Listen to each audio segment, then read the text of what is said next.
Bonjour et bienvenue, chers téléspectateurs. Aujourd'hui, nous sommes là au studio. Donc, nous sommes en direct pour vous partager notre programme de point de vue en direct.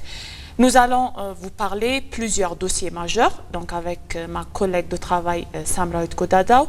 Donc, on va vous parler premièrement sur la sécurité régionale, les tensions autour de l'accès à la mer Rouge et la préparation de l'Éthiopie pour accueillir la COP32 sont les points majeurs de notre point de vue de sujet d'aujourd'hui.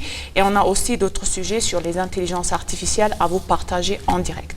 Donc, vous allez rester avec nous jusqu'à la fin. Donc, avec le programme, c'est moi, Aïda Garamo, et ma collègue de travail, Samrawit Godadaw. Bonjour, Samrawit. Bonjour, Aïda. Bienvenue dans notre studio aujourd'hui pour discuter avec toi de différents sujets. Donc, on a beaucoup de sujets d'analyse de briefing pour partager à nos téléspectateurs. Donc, premièrement, comme j'ai bien mentionné et j'ai bien dit, on va premièrement parler du briefing du ministre éthiopien des Affaires étrangères, M. Gédéon Timotheos. Il avait proclamé hier, dans les actualités aussi, c'était en train de diffuser la fois passée sur les activités du régime érythréen Shabia. Donc, on va bien discuter en direct. Donc, premièrement, je vais vous introduire les explications de Dr Gédéon Timotheos et les activités déstabilisatrices. Alors, commençons par les déclarations du ministre de Dr Gédéon Timotheos. Donc, il est vraiment clair et certains acteurs, notamment le régime érythréen, notre pays voisin africain, continuent de mener des activités qui menacent la sécurité bilatérale et les intérêts nationaux de l'Éthiopie. Oui. N'est-ce pas, Samrawit? Oui, tu as raison. Oui. Pendant le forum qui a été organisé à l'Université d'Addis Ababa, le ministre des Affaires étrangères a bien pris la parole lors de ce forum sur la politique étrangère de l'Éthiopie et la situation de la Corne de l'Afrique. Il a surtout insisté sur la nécessité de dépasser les approches rigides et dépasser de la souveraineté de l'Érythrée afin de bâtir un avenir économique. L'Éthiopie souhaite être coopératif, bénéfique à l'Éthiopie comme à l'Afrique et aussi pour les pays africains en général.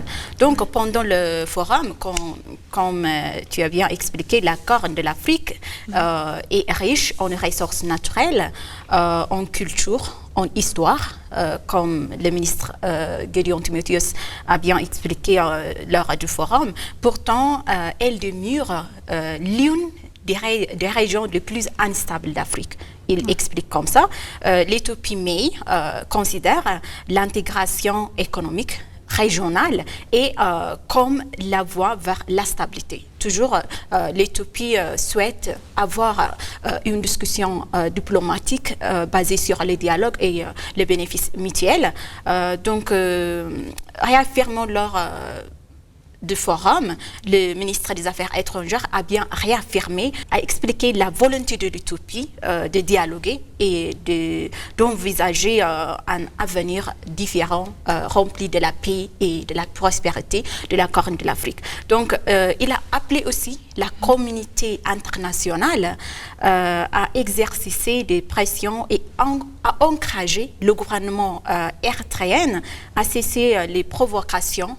Il a bien expliqué en disant la provocation et les violations contre l'Éthiopie. Et il a appelé aussi la communauté internationale à s'engager à un dialogue de bonne foi. Donc, il a bien expliqué comme ça.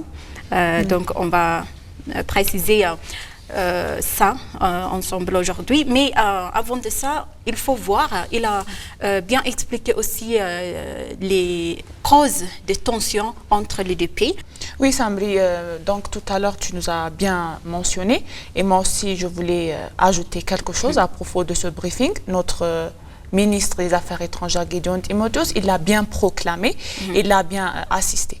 Donc, il a l'objectif majeur de nous, les Éthiopiens, c'est d'ancrer une approche diplomatique, donc entre les liens avec les pays africains, les pays du monde entier.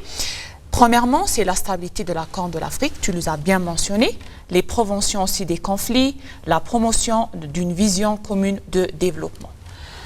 Alors, certains intérêts étrangers ou pays voisins ou internationalement, lorsqu'ils ont mis et ils ont en difficulté les relations diplomatiques, ils modifient leur stratégie et ils cherchent à affaiblir notre pays, l'Éthiopie, sur d'autres fronts. C'est-à-dire, ça peut être politique, médiatique et sécuritaire. On veut la paix et la sécurité, en un seul mot, ce que je peux dire. Alors, cette pression, elle s'affirme sur la désinformation, les alliances opportunitaires, la création des tensions régionales artificielles.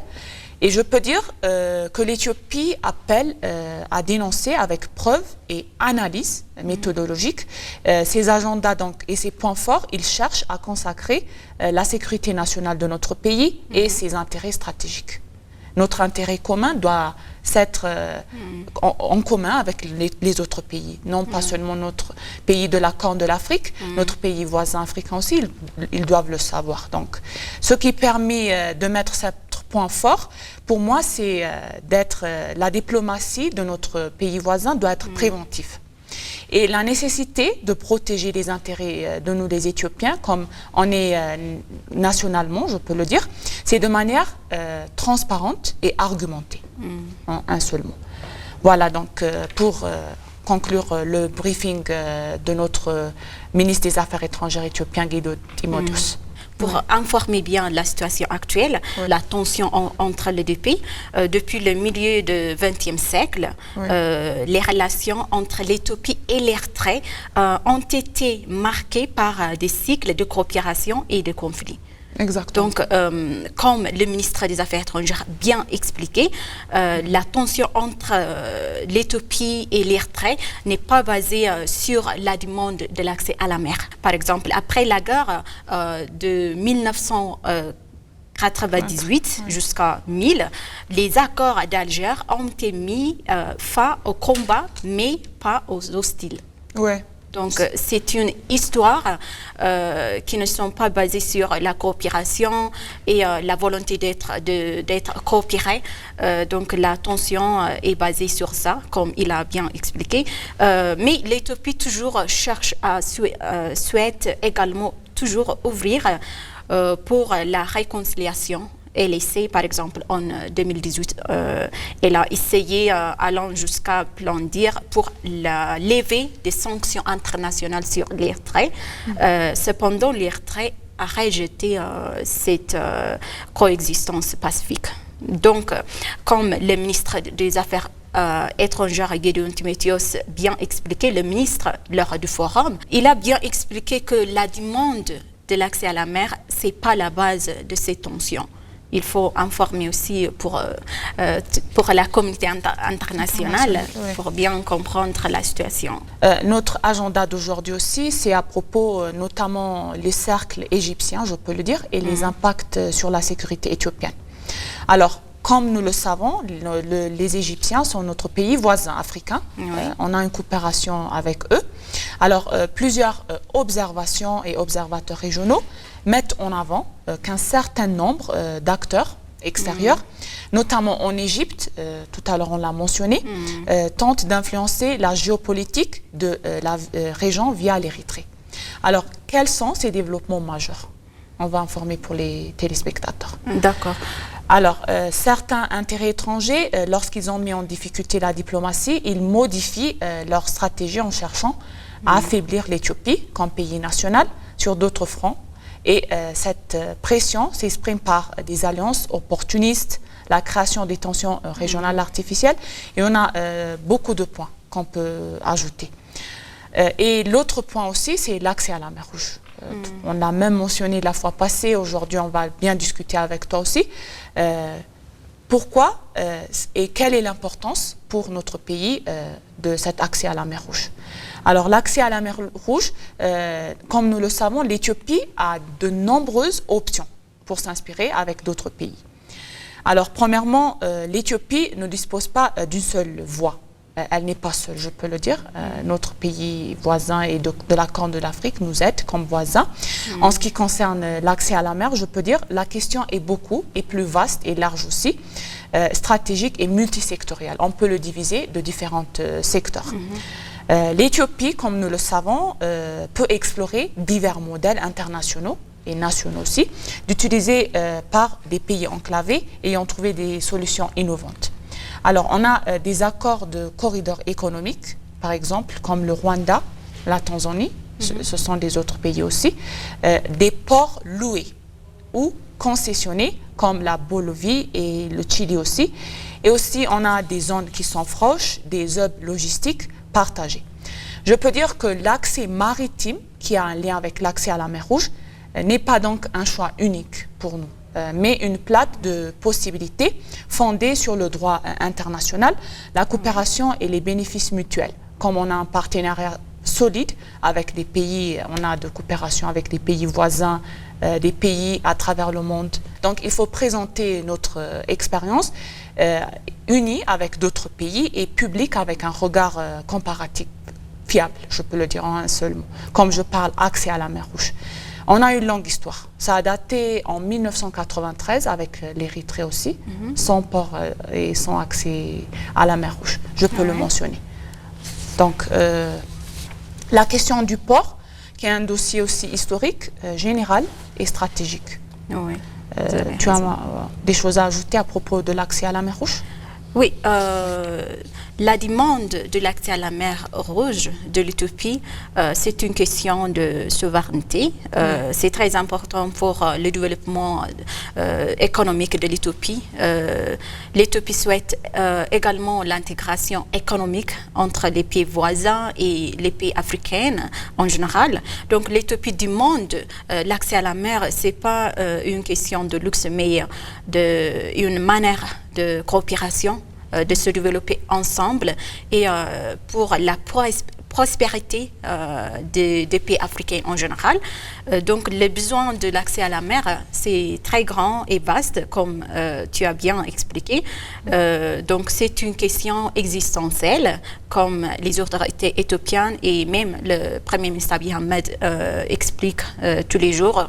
Donc les désirs de l'Éthiopie en accès de la mer est sûr et fiable à la mer, n'est pas motivé par une revendication territoriale, ni par une volonté d'établir ses voisins, parce que l'Éthiopie joue un rôle crucial dans la maintenir la paix et elle joue toujours, elle est considérée comme une moteur de la paix, de la stabilité. Donc cette situation est motivée par la réalité économique.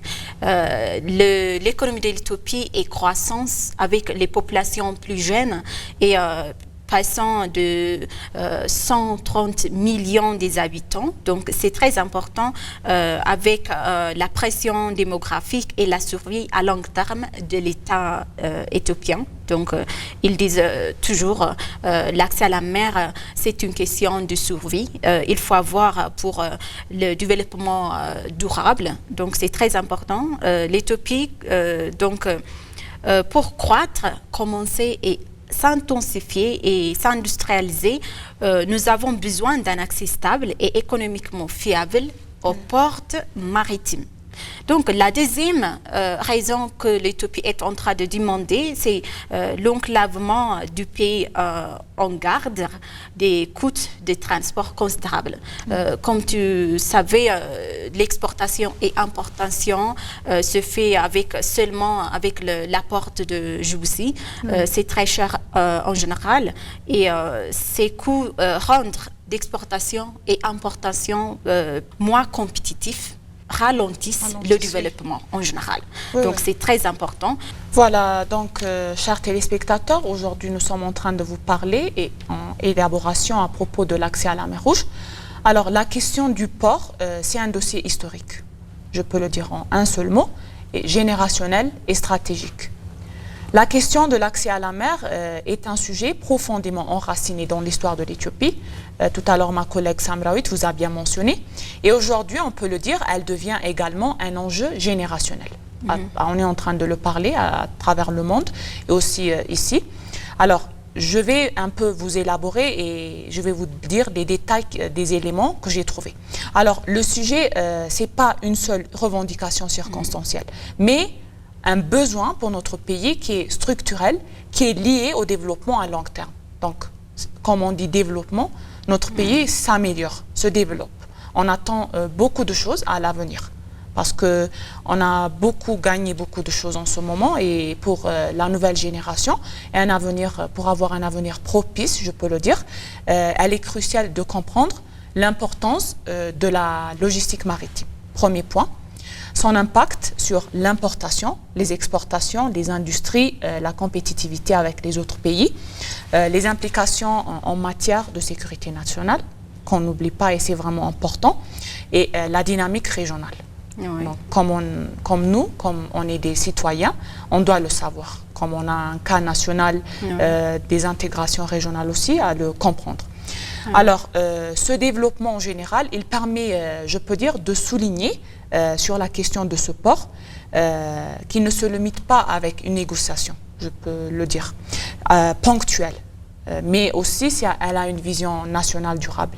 Comme on le voit, notre ministre des Affaires étrangères aussi l'a bien mentionné, je peux le dire. Et la fois passée, on a bien discuté avec notre collègue aussi à propos de cet accès à la mer Rouge. Ouais. Alors, vas-y.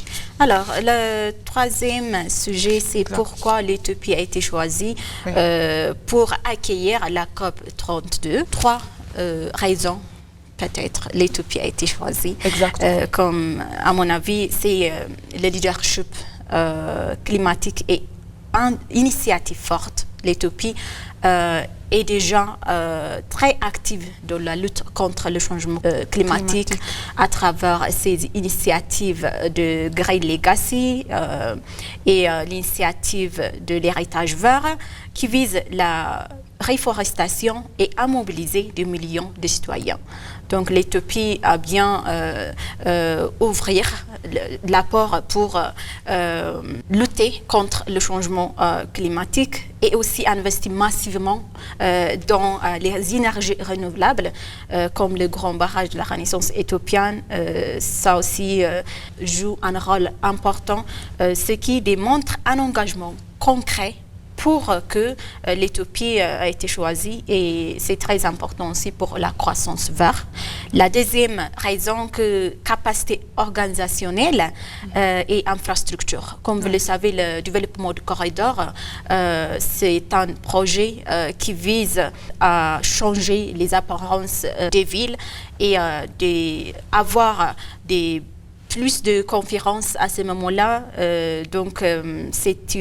L'Éthiopie dispose d'une solide capacité d'accueillir. Comme il y a beaucoup d'organisations internationales comme l'Union africaine et plus de 130 ambassades de différents pays en Éthiopie, c'est très important. Donc, Addis Ababa, la ville de l'Éthiopie, capitale de l'Afrique, pour voir comme le hub de conférence, le tourisme de conférence est devenu très crucial pour l'Éthiopie. Le gouvernement aussi donne une priorité pour ça. En même temps, c'est le moment stratégique pour l'Afrique, pour montrer la voix de l'Afrique au monde entier. Addis Ababa va sûrement organiser la COP 32 avec succès. Et donc, c'est une affirmation que l'Éthiopie continue de solutions, non seulement de victimes de changement climatique. C'est ça. Oui, Samra, comme tu l'as mentionné, la fois passée aussi, et cette semaine aussi, je pense qu'elle va s'achever, cette COP 32. On se demande pourquoi l'Éthiopie a été choisie pour organiser la COP 32, c'est-à-dire après un an, l'année prochaine, elle va organiser la COP 32 ici à Addis Abeba. Alors en 2027, après un an, l'Éthiopie va sélectionner pour accueillir la COP 32, ce qui reflète une connaissance internationale et son changement climatique et diplomatique. Donc comme je te dis, COP 32, la fois passée, on a parlé de ce sujet. Premièrement, c'est pour lutter contre le changement climatique, le point principal. Comme on le sait, l'initiative de l'héritage vert lancée en 2019 par notre Premier ministre Abiy Ahmed, c'était aussi un autre sujet qui a un lien avec la COP 32. Donc, en ce moment, cette année, c'est en train de se dérouler à Belém, je pense au Brésil. Donc, c'est vraiment une opportunité pour notre pays de lutter contre le changement climatique. Alors, je vais vous dire, pour les téléspectateurs et à toi aussi, quelles sont les raisons principales lors de cet accueil de COP32. Premièrement, ça élabore le leadership continental dans les négociations sur le climat, qui est un agenda vraiment principal. Les programmes ambitieux tels que l'initiative de l'héritage vert, en anglais Green Legacy Initiative, la politique d'énergie renouvelable, par exemple l'hydroélectrique, les solaires, l'éolienne vont s'améliorer. Le rôle central de l'Afrique de l'Est, de la recherche des solutions collectives. Donc, comme nous le savons, notre pays, Éthiopie, et la ville centrale Addis Abeba, notre pays, accueille aussi le siège de l'Union africaine comme pays africain. Donc, c'est aussi un point qu'on doit le souligner. Alors, les travaux prioritaires qui sont attendus lors de cette COP32, pour la réussite, je peux le dire, et le succès, les infrastructures et les logistiques vont s'y améliorer, comme les hôtels, les salles, les transports, la paix, la sécurité, les coordinations diplomatiques. On a un partenariat de développement avec les autres pays, mobilisation des partenaires et des États membres, la communauté internationale aussi, je peux le dire, la visibilité médiatique, les messages clés, les brandings comme les marketing aussi vont s'améliorer. L'inclusion nationale, les chercheurs, les jeunes, les sociétés civiles, les ONG, nous aussi les journalistes, on a beaucoup de travail qu'on attend après un an. Et finalement, les innovations vertes. Il faut présenter pour lutter contre ce changement climatique par des projets phares éthiopiens. Alors, ce point ouvre, cette COP32 ouvre, donc une réflexion, je peux dire, dans notre pays. Ça influence la diplomatie climatique et les rassemblées climatiques en général. C'est notre sujet de COP32. Un autre sujet, chers téléspectateurs, c'est sur l'intégration de la transformation digitale et l'intelligence artificielle. Oui, maintenant nous aborderons le rôle essentiel des technologies numériques, notamment l'intelligence artificielle, dans la transformation socio-économique de l'Éthiopie.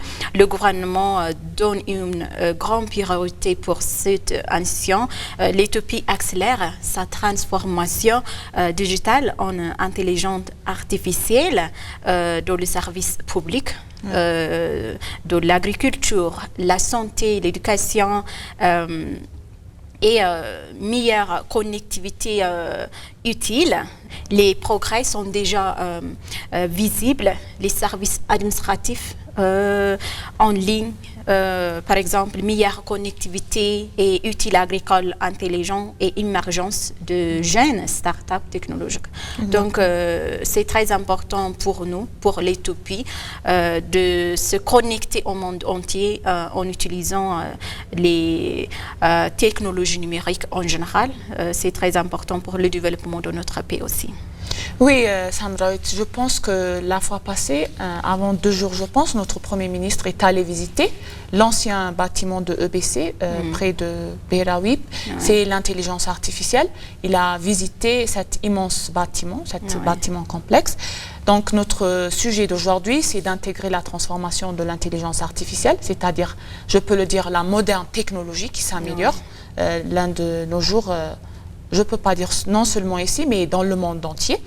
Alors, on peut dire que notre pays, l'Éthiopie, doit accélérer sa transition d'intelligence artificielle, de modernes technologies, qui devient un moteur de transformation économique et aussi institutionnelle.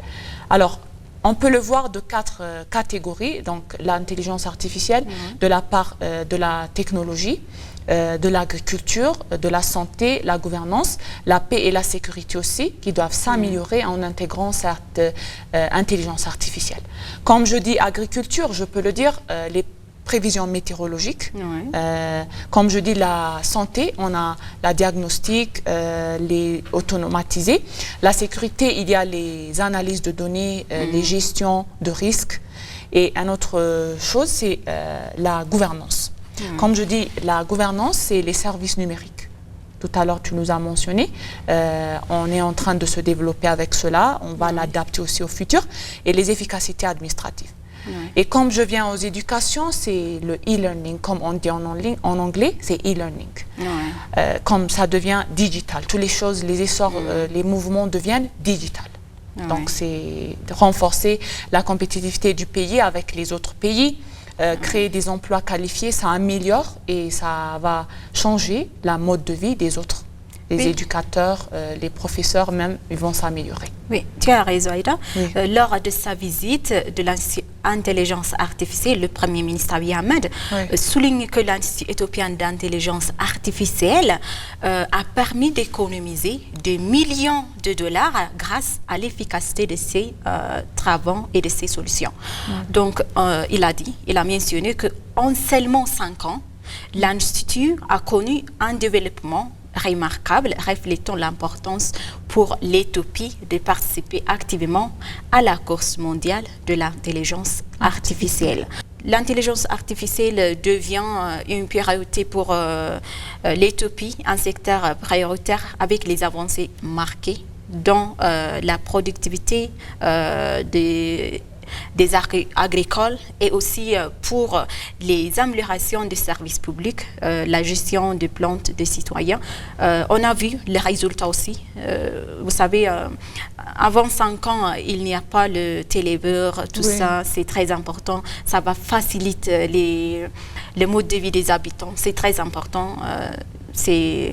Donc, ça va économiser pas seulement l'argent, mais aussi pour le temps, pour se concentrer sur les travaux et sur le développement en général. C'est très important d'utiliser les technologies de manière agréable, de manière concrète et moderne aussi.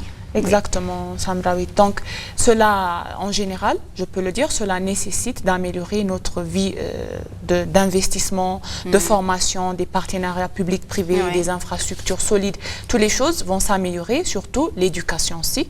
Ça va améliorer comment les étudiants vont étudier au futur en modernisant leur mode de vie aussi. Oui, donc ce point en général, l'intelligence artificielle, ça souligne l'importance stratégique de la technologie pour l'avenir de notre pays, l'Éthiopie. Oui, tu as raison. Donc, on a terminé à propos de l'intelligence artificielle. Si tu as des choses à ajouter, sinon on va terminer. D'accord. C'est juste au terme de cette édition, on a bien parlé sur l'importance de l'accès à la mer de l'Éthiopie. En général, l'Éthiopie choisit la paix, la volonté de dialogue, de l'intégration régionale économique, malgré les tensions présentes avec l'Érythrée. L'Éthiopie souhaite avoir un dialogue concret pour résoudre le problème avec la diplomatie. Comme tu le savais, l'Éthiopie suit une diplomatie en dialogue et en profitant mutuel, c'est très important. Donc, l'accès à la mer, c'est pas seulement pour l'Éthiopie, il faut informer ça. C'est très important aussi pour le développement en général, pour les Africains. On doit utiliser ensemble notre ressource naturelle. L'accès à la mer, ce n'est pas un sujet nouveau, mais aussi c'était la part de la territoire de l'Éthiopie avant. Il faut avoir ce que nous avons eu avant.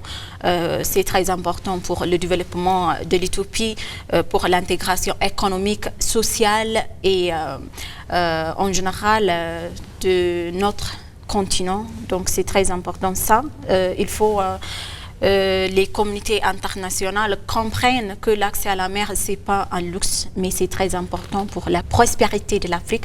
Donc, bien dit, Samri. Donc, pour l'Éthiopie, tu veux dire, l'accès à la mer Rouge n'est pas seulement une question symbolique, ni de luxe. Donc, c'est pas, en général, il est vital pour le développement durable, je peux le dire. C'est aussi c'est une question de souveraineté, c'est une question de sécurité, parce que la plupart des importations et exportations entrent dans un autre pays seulement avec Djibouti. C'est une question de sécurité, de survie de l'Éthiopie. Il faut avoir un accès maritime pour être sauver rien pour utiliser notre ressource naturelle concrètement. Oui. Merci Samrawit pour toutes les informations à propos de notre sujet d'aujourd'hui et merci. Merci à vous. Donc, chers téléspectateurs, on vient de terminer notre programme de point de vue d'aujourd'hui avec ma collègue de travail, Samrawit Godadaw. Donc, la semaine prochaine, on va vous partager d'autres sujets avec d'autres collègues. Donc, une bonne journée et au revoir de notre part.